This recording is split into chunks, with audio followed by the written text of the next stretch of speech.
Otoño de 1855. Plantación Belle Reve, delta del Mississippi. La noche se abrió como una página de las escrituras escrita con sangre. 12 amos cayeron, no por la hoja o la bala, sino por el mismo sustento destinado a mantenerlos, sus propias mesas convertidas en altares de su perdición. Decían que ningún ángel descendió, ninguna trompeta sonó, pero el juicio llegó de todos modos, llevado en las manos de Celia Johnson. Tenía solo 42 años, una cocinera encadenada. Sin embargo, en su silencio ardía el fuego de 1000 salmos no cantados. Con un veneno lento y deliberado, su receta especial empuñada como una cruz invertida, caminaba no como carne, sino como ira. Esa noche no se doblegó, no suplicó, no se arrepintió. Celia Johnson golpeó, y cada golpe cayó como una escritura negada durante demasiado tiempo. Esta es la verdadera historia de Celia Johnson, una esclava que convirtió una fiesta de la cosecha en una noche de juicio, donde la misericordia fue sepultada y la justicia llevó su rostro. Antes de continuar con el video, deja un comentario diciéndonos de dónde eres y qué hora es ahí. Y no olvides suscribirte al canal Belle Reve. El nombre mismo, un susurro cruel de un hermoso sueño, se aferraba al húmedo aire del Mississippi como el aroma del jazmín sobre la putrefacción. De día, la plantación brillaba, un imperio verde de algodón que se extendía hasta el horizonte, donde el sol caía con mano implacable. La gran casa, un monumento de columnas blancas al trabajo robado, se alzaba como centinela en medio de jardines impecables, sus ventanas reflejando el cielo infinito. Pero bajo la apariencia de la gentileza sureña, una realidad diferente festera, una enfermedad silenciosa que permeaba la propia tierra. El aire no se movió esa noche, o quizás simplemente contuvo el aliento, denso con lo no dicho, pesado con el peso de generaciones de sufrimiento. Incluso las cigarras Usua, Clemente, un coro implacable, parecieron silenciar su zumbido, como si escucharan un sonido que aún no se había producido, un silencio que estaba a punto de romperse. En la cocina, el corazón de la casa, Celia Johnson se movía con una gracia practicada que desmentía el cansancio en sus huesos. Era una mujer tejida de sombra y resiliencia. Sus manos, nudosas y fuertes, contaban historias que ninguna lengua se atrevía a pronunciar. Durante décadas había servido, picado, revuelto y horneado, su vida medida en el ritmo de las comidas preparadas para otros. Sus días comenzaban antes del primer indicio del amanecer, cuando las estrellas aún se aferraban al cielo de terciopelo, y terminaban mucho después de que la última vela se consumiera en la gran casa. Su dominio era el hogar, un infierno rugiente que reflejaba la combustión lenta dentro de su propio espíritu. Conocía el lenguaje secreto de las especias, la alquimia de la harina y la mantequilla, las temperaturas precisas que transformaban los ingredientes crudos en sustento reconfortante.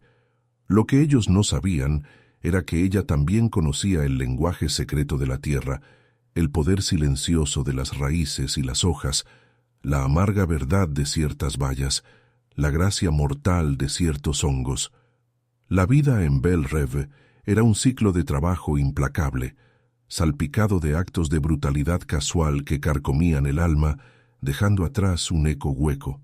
Cada mañana el penetrante tintineo de la campana, áspero e implacable, desgarraba la frágil paz del sueño, arrastrando cuerpos de los lechos de paja a los campos incesantes.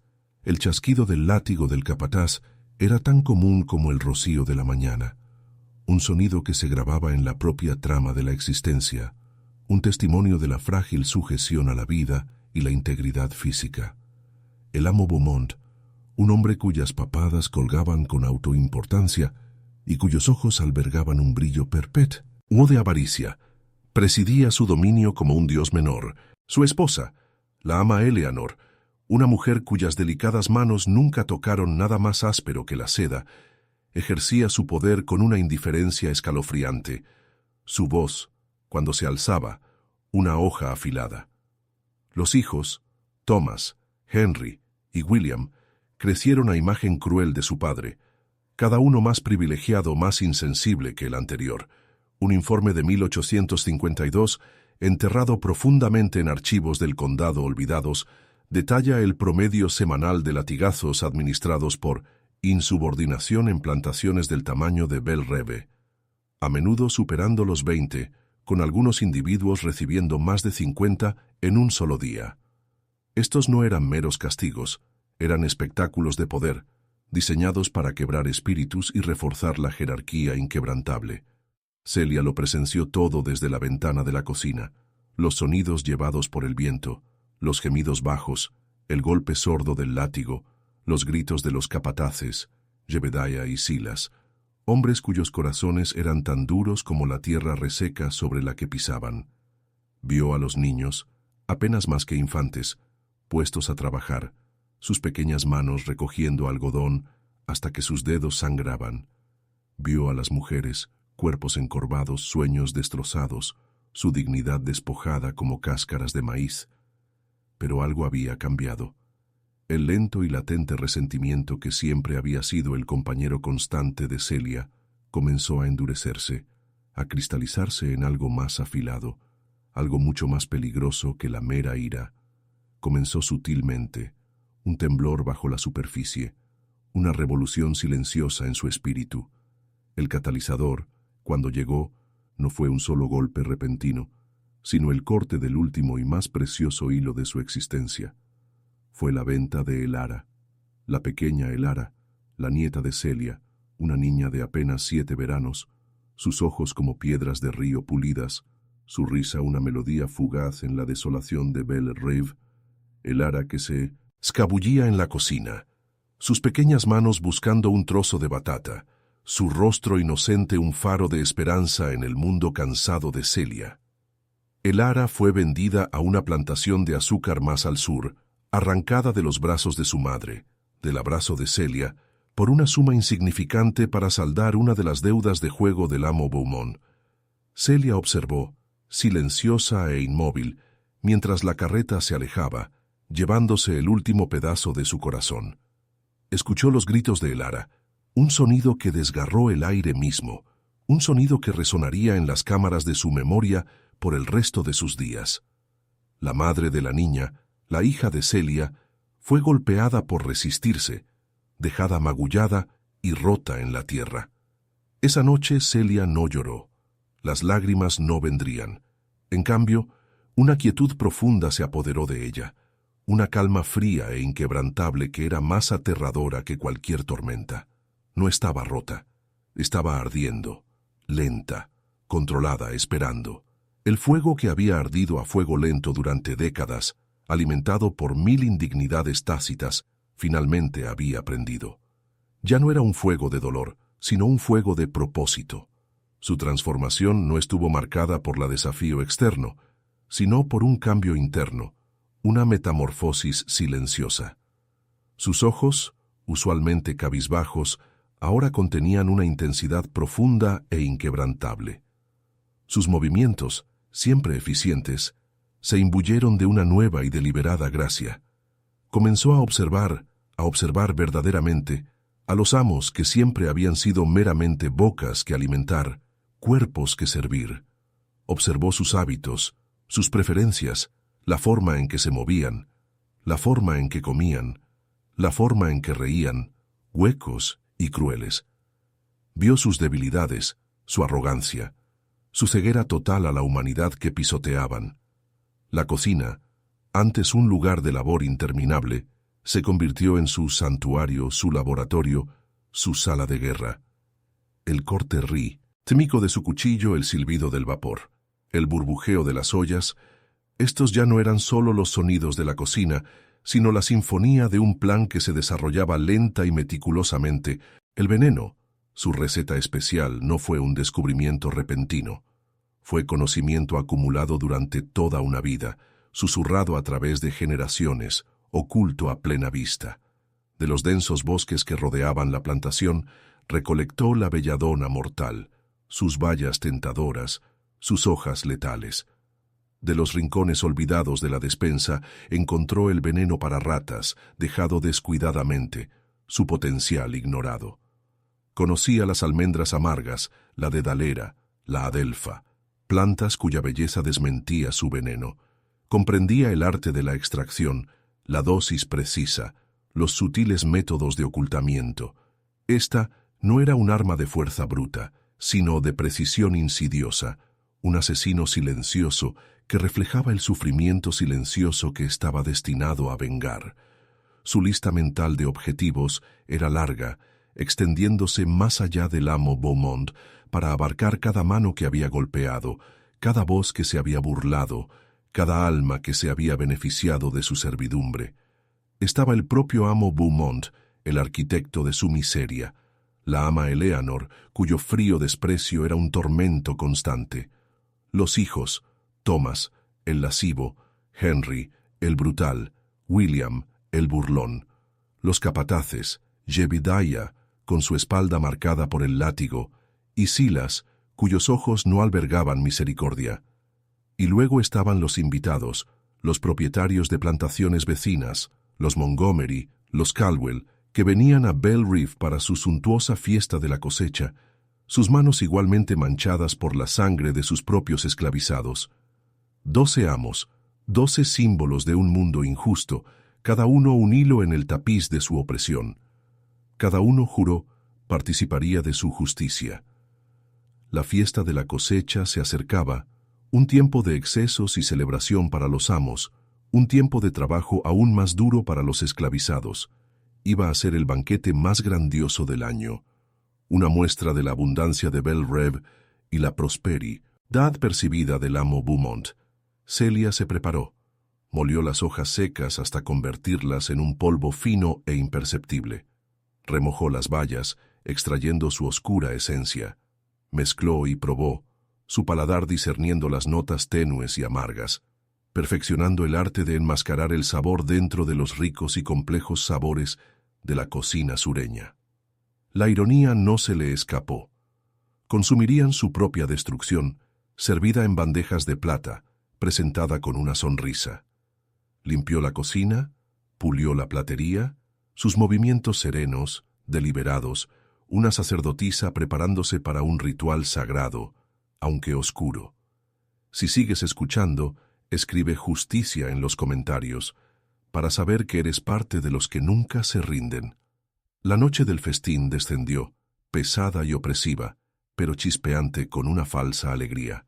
Las linternas brillaban a lo largo del camino de entrada, proyectando sombras danzantes. Los sonidos de risas y música flotaban desde la gran casa, una cacofonía de privilegio. Dentro, el comedor relucía, bañado en la luz de las velas. La larga mesa de caoba gemía bajo el peso de carnes asadas, vegetales brillantes y postres elaborados. El amo Beaumont, resplandeciente en sus galas, presidía la mesa principal, su voz atronadora llenaba la habitación. La ama Eleanor, adornada con encajes y joyas, sonrió débilmente, sus ojos recorriendo a sus invitados, evaluando su estatus. Los 12, ajenos a su opulencia, levantaron sus copas, brindando por la prosperidad, por la buena fortuna, por una cosecha bendecida por la providencia. Celia se movía por la cocina, un fantasma en su propio dominio. Sus manos, firmes y seguras, añadieron el ingrediente especial al rico estofado de venado, al soufflé de batata, a la cremosa sopa de ostras. Lo mezcló con el vino, una añada especial guardada para la ocasión, y con el café que se serviría después de la comida. Su rostro permaneció impasible, sin traicionar nada de la tormenta que rugía en su interior. Este no era un momento de ira, sino de ejecución fría y precisa. Ella era el instrumento, el recipiente de una venganza que se había gestado durante generaciones. Con cada cucharada, cada cucharón, cada vertido, susurraba los nombres de los perdidos. Elara, su hija, sus ancestros, los innumerables sin nombre que habían perecido bajo el látigo y el talón. Se sirvió el primer plato, luego el segundo. La conversación fluía, salpicada de risas cordiales y el tintineo de la platería. Nadie notó la amargura tenue, casi imperceptible, que pudo haberse adherido al estofado o el ligero y peculiar regusto en el vino. Los sabores eran demasiado atrevidos, las especias demasiado ricas, sus propios apetitos demasiado voraces. Celia observaba desde la cocina, a través de la puerta batiente, su mirada inquebrantable. Vio las primeras señales, un ligero rubor en el rostro del amo Beaumont, un temblor repentino, casi imperceptible, en la mano de la ama Eleanor mientras tomaba su copa de vino. Entonces llegó el momento en que el silencio se convirtió en fuego. El primero en flaquear fue Thomas, el hijo mayor del amo Beaumont. Se agarró el estómago, su rostro palideció. Una mirada de confusión nubló sus facciones usualmente arrogantes. Una tos, un vómito, y luego se desplomó hacia adelante, su plato esparciéndose con un estruendo que silenció momentáneamente la habitación. El pánico, una bestia cruda y primordial, comenzó a agitarse. El amo Beaumont, aún robusto, comenzó a sudar profusamente, su tez adquiriendo un tono púrpura alarmante. Jadeó en busca de aire, sus ojos desorbitados por el terror, sin comprender lo que estaba sucediendo. ¿Qué maldad había invadido de repente su santuario? Dime, ¿habrías hecho lo mismo si hubieras vivido esa vida? Comenta sí o no. Los síntomas se extendieron como una plaga, cada amo sucumbiendo a su propia y horrible manera. Henry, el capataz brutal, se agitaba en su silla, su cuerpo convulsionando, sus ojos desorbitados. William, el hijo menor, comenzó a echar espuma por la boca, un blanco espantoso contra su piel pálida. Los Montgomery, una pareja conocida por su piedad y su crueldad, se retorcían en el suelo, sus elegantes ropas desordenadas, sus súplicas de ayuda convirtiéndose en gorgoteos.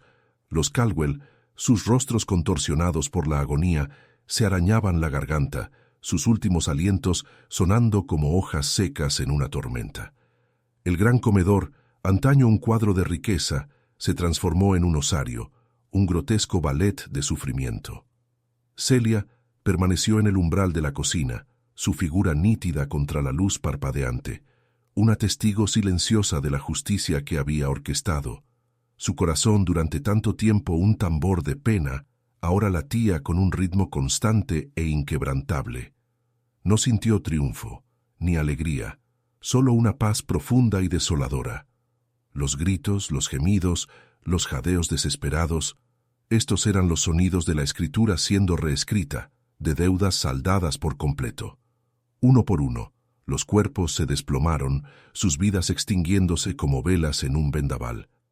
El silencio que siguió no era la quietud de la paz, sino el silencio pesado y sofocante de la muerte, un silencio que se tragó el aire mismo. El informe forense, compilado más tarde por un médico angustiado pero meticuloso del pueblo más cercano, describiría la causa de la muerte de cada una de las 12 víctimas como malestar gastrointestinal agudo que llevó a un rápido colapso sistémico, un eufemismo clínico para la horrible agonía sufrida. El médico notó decoloración inusual de la piel y las membranas mucosas y evidencia de hemorragia interna severa, todo consistente con un veneno potente y de acción rápida. El informe también señaló con cautela la circunstancia poco común de que los 12 individuos sucumbieran simultáneamente después de consumir la misma comida, un detalle que señalaba innegablemente a la cocina. El descubrimiento llegó con el amanecer. Los sirvientes de la casa, aventurándose en el comedor, se encontraron con una escena de horror inimaginable. El suntuoso banquete yacía intacto sobre la mesa, ahora un monumento silencioso a la muerte. 12 cuerpos, retorcidos y grotescos, yacían esparcidos entre sillas volcadas y porcelana rota. Los gritos que estallaron entonces fueron reales, perforando la quietud matutina, resonando por los campos, llevando la noticia de la maldición de Belle Reve. Celia Johnson no huyó, no se escondió. Cuando las autoridades, conmocionadas y perplejas, irrumpieron en la cocina, la encontraron limpiando con calma las últimas ollas, sus manos aún firmes, su rostro impasible. Su silencio era su escudo, su desafío. No ofreció resistencia, ni explicación, ni súplica. Sus ojos, profundos y conocedores, guardaban una historia que nadie se atrevió a preguntar. Fue arrestada, juzgada y condenada con una rapidez nacida del miedo y la indignación. El juicio fue una farsa, un intento desesperado de restaurar el orden en un mundo repentinamente patas arriba. Su confesión fue su silencio. Su culpabilidad se asumió. Su sentencia era una conclusión inevitable, iba a ser ahorcada. Un espectáculo público, destinado a servir de advertencia, para recordar a todos los que se atrevieran a soñar con la rebelión el poder inquebrantable de los amos. Pero incluso en la horca, bajo el brillo despiadado del sol, Celia Johnson permaneció inquebrantable. Su mirada recorrió la multitud, los rostros de los esclavizados aterrorizados, los semblantes sombríos de los terratenientes blancos. No se inmutó, no tembló, no ofreció una última palabra. Mientras la cuerda se apretaba, mientras la vida era asfixiada de su cuerpo, un jadeo colectivo se extendió por la multitud. Pero para algunos, para aquellos que entendieron, su muerte no fue un final, sino un comienzo. Su silencio se convirtió en una canción, un himno de desafío susurrado de corazón a corazón. La plantación Belle Reve nunca se recuperó. La tierra, antes tan fértil, pareció volverse estéril, sus campos rindiendo cada vez menos con cada estación que pasaba. La gran casa, antes llena de risas y música, cayó en desuso, sus ventanas como ojos vacíos mirando hacia un paisaje embrujado. Se convirtió en un lugar evitado, un monumento a un terror que nadie podía explicar, una maldición que nadie podía romper. La historia de Celia Johnson, la cocinera que envenenó a 12 amos con su receta especial, se convirtió en leyenda, una historia susurrada en voz baja alrededor de fogatas, un viento fantasma llevando el aroma de la retribución a través de los campos de algodón. Su nombre, Celia Johnson, se convirtió en un susurro de esperanza, una advertencia para los opresores, una promesa de ajuste de cuentas. No fue una heroína a los ojos de la ley, sino una liberadora en el corazón de los esclavizados. Su acto de venganza no fue olvidado. Se tejió en el tejido de la tierra, en el susurro de las hojas de los árboles, en las corrientes del Mississippi. Fue la tormenta que rompió el silencio, el fuego que purificó la tierra, la mano inquebrantable de la justicia esa noche. Celia Johnson no solo mató a 12 amos, grabó un mensaje en los anales de la historia, un mensaje escrito con veneno y sangre, que incluso en los rincones más oscuros de la servidumbre, el espíritu de libertad, una vez encendido, no puede ser extinguido. La leyenda, sin embargo, no nació meramente del impacto de la masacre, sino de la calma inquebrantable, casi sobrenatural, de la propia Celia Johnson. En el caos inmediato que siguió al descubrimiento, cuando el aire estaba denso con el olor a miedo y muerte, y las propias paredes de Belle Reve parecían llorar, ella se mantuvo al margen. Los otros sirvientes de la casa, un pequeño grupo de mujeres y niños, estaban acurrucados de terror, sus ojos abiertos de incomprensión. Pero Celia, sus manos aún oliendo levemente a salvia y a otra cosa, algo acre y definitivo, continuó con sus tareas. Restregó una tabla de cortar de madera con un ritmo metódico, el sonido un marcado contrapunto a la creciente histeria fuera de la puerta de la cocina. Su silencio durante el interrogatorio inicial fue absoluto. Respondió a las preguntas frenéticas y enrojecidas del sheriff Davis, un hombre cuya autoridad usualmente no era cuestionada, con una mirada tan inquebrantable como una piedra pulida. Ladró, amenazó, incluso recurrió a una bofetada rápida y frustrada en su rostro, un gesto familiar de poder destinado a quebrar a los esclavizados. Pero Celia no se inmutó, sin lágrimas, sin súplicas, sin confesión. Su silencio no estaba vacío, era una cámara vasta y resonante, llena de los agravios tácitos de generaciones.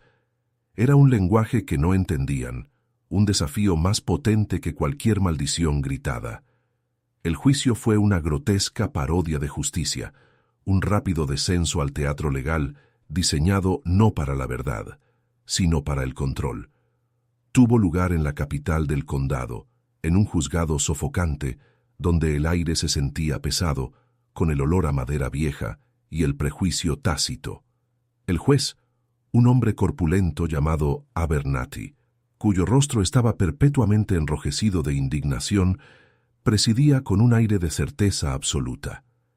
El jurado, compuesto íntegramente por terratenientes y comerciantes blancos, se sentó con expresiones sombrías y decididas, sus mentes ya formadas. No se designó abogado defensor para Celia. Ella permaneció sola, una figura solitaria con un vestido sencillo y tosco, sus manos entrelazadas lánguidamente delante de ella, su cabeza erguida. La fiscalía, liderada por un joven abogado celoso y deseoso de hacerse un nombre, pintó a Celia como una salvaje, una encarnación de la barbarie inherente a su raza, una criatura desprovista de razón o humanidad. Detalló las horribles muertes, los rostros contorsionados, los agonizantes momentos finales, convirtiendo cada descripción en un latigazo contra su carácter. Presentó los restos de la comida, el estofado a medio comer, las copas de vino aún llenas, como pruebas condenatorias. Incluso trajo a un boticario local, quien, tras un examen superficial de los fallecidos, declaró la presencia de una potente toxina de origen vegetal y rastros de arsénico, un veneno común para ratas. Este detalle, el veneno para ratas, fue resaltado con particular veneno, destinado a deshumanizarla aún más, a asociarla con las alimañas. Sin embargo, a pesar de la abrumadora evidencia, la fiscalía luchó con el motivo. ¿Por qué? ¿Por qué una cocinera que había servido a los Beaumont durante décadas cometería tal atrocidad? Solo podían teorizar sobre la barbarie inherente o la influencia demoníaca, incapaces de comprender la lenta y corrosiva acumulación de desesperación y furia justa. No podían imaginar a Elara, el rostro de la niña, el látigo en la espalda de su hija. No podían concebir un corazón humano empujado a tal precipicio. Celia permaneció en silencio. No habló de las incontables mañanas en que se había levantado antes del amanecer, su cuerpo dolorido, su espíritu cansado, para alimentar las mismas bocas que ahora yacían frías. No habló de las crueldades casuales, las indignidades diarias, la forma en que su gente era comprada y vendida, criada y quebrada como ganado. No habló del hambre punzante en su propio vientre, incluso mientras preparaba banquetes para otros. No habló de la noche en que escuchó al amo Beaumont desestimar las súplicas de misericordia de su hija, riéndose con sus amigos de la moza terca. No habló de la planificación lenta y metódica, la meticulosa recolección de ingredientes de los bordes pantanosos de la plantación, las medidas precisas, el cuidadoso enmascaramiento del regusto amargo. No habló, porque su silencio era un testimonio más ruidoso y veraz que cualquier palabra que pudiera pronunciar.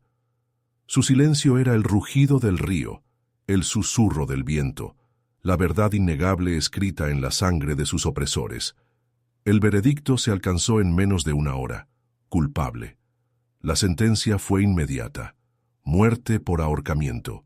La voz del juez, desprovista de misericordia, tronó por la sala del tribunal, pronunciando su destino con una frialdad escalofriante. Pero Celia, mientras era llevada, no ofreció reacción alguna. Sus ojos, profundos y conocedores, albergaban una luz que parecía burlarse de su juicio. No era triunfo, ni tristeza, sino la llama silenciosa y perdurable de un propósito cumplido. Su ejecución fue fijada para una semana después, en una tarde sofocante, bajo un cielo del color de ciruelas magulladas. Se erigió una horca en la plaza del pueblo, una estructura tosca y burda que proyectaba una larga y ominosa sombra. La gente vino de kilómetros a la redonda, un espectáculo mórbido de miedo y curiosidad. Familias blancas llegaron en carruajes, sus rostros una mezcla de sombría satisfacción y aprensión nerviosa. Se trajo a personas esclavizadas, forzadas a observar, con los ojos bajos, sus cuerpos temblorosos. Sin embargo, algunos, en la profundidad de su mirada, albergaban un destello de algo más, algo ilegible, algo parecido a una oración. Celia caminó hacia la horca con paso firme y sin prisa, su cabeza erguida. La cuerda tosca, gruesa y rígida, fue colocada alrededor de su cuello. Miró a la multitud, sus ojos deteniéndose en los rostros de los esclavizados, una comunión silenciosa pasando entre ellos. No se ofrecieron últimas palabras, ni discurso desafiante, ni súplica de clemencia. Su acto final fue uno de silencio profundo e inquebrantable. Mientras la trampilla se abría de golpe, mientras su cuerpo caía, un jadeo colectivo se extendió por Leoy a multitud, un sonido como un único y masivo aliento exhalado. Pero para aquellos que entendieron, para aquellos cuyos corazones latían al ritmo del tambor silencioso de la rebelión, su muerte no fue un final. Fue el momento en que se hizo eterna. Su espíritu, desatado por la muerte, trascendió la horca, elevándose hacia el vasto e indiferente cielo, convirtiéndose en parte del viento que susurraba a través de los campos de algodón, llevando su historia a cada rincón del delta. La historia de Celia Johnson, la cocinera que envenenó a 12 amos, se consolidó en leyenda. Se contaba en voz baja en los barracones de esclavos, un faro de esperanza en la sofocante oscuridad de la servidumbre. Era un cuento susurrado por el río, llevado por las corrientes, llegando a plantaciones mucho más allá de Belle Reve. Para la comunidad blanca, se convirtió en una fábula moral, un escalofriante recordatorio de la volatilidad bajo la superficie plácida de su sociedad, una fuente de miedo persistente e inquebrantable. Belle Reve misma se convirtió en un fantasma, sus campos lentamente invadidos por malas hierbas, su gran casa cayendo en ruinas, su propio nombre un sinónimo de temor. La tierra antes tan rica parecía negarse a producir, como si la propia tierra hubiera rechazado la sangre derramada sobre ella. Con el tiempo, los detalles se desdibujaron, se embellecieron y se transformaron, como hacen todas las verdaderas leyendas. Algunos decían que Celia era una mujer hechicera, su receta especial, imbuida de magia oscura. Otros afirmaban que era un ángel vengador, enviado por un Dios justo para castigar a los malvados. Pero la verdad central permaneció. Una mujer, despojada de todo, había encontrado una manera de contraatacar, de reclamar un pedazo de su humanidad, de ejecutar una justicia terrible e innegable. Su acto fue una única y devastadora grieta en el edificio de la esclavitud, un testimonio del hecho de que incluso los más oprimidos podían, en su hora más oscura, convertirse en una fuerza imparable. Su silencio, en vida y en muerte, se convirtió en su sermón más poderoso, un evangelio de retribución que resonó a través de las generaciones, un recordatorio constante de que la justicia, aunque a veces demorada, siempre, eventualmente, llevaría su rostro. Y así, Celia Johnson, la cocinera de Belle Reve, se convirtió en algo más que un nombre. Se convirtió en una fuerza, una tormenta que se gestaba para siempre en los límites de la memoria. Su receta especial no era solo veneno, sino una verdad amarga, un sabor del ajuste de cuentas que inevitablemente vendría para una nación construida sobre las espaldas rotas de su gente. Su historia, grabada no en registros oficiales, sino en la memoria colectiva de los oprimidos, sirvió como un testimonio crudo y escalofriante de que cuando se niega la misericordia y los gritos de justicia son silenciados por el látigo y la cadena, la venganza encontrará su propia voz, terrible y hermosa. El viento aún lleva su nombre a través de los viejos campos de algodón, un susurro de desafío, una promesa de que la tierra recuerda, incluso cuando la historia intenta olvidar. Si esta historia te conmovió, suscríbete, dale a me gusta y comparte, para que el silencio de la historia nunca gane de nuevo.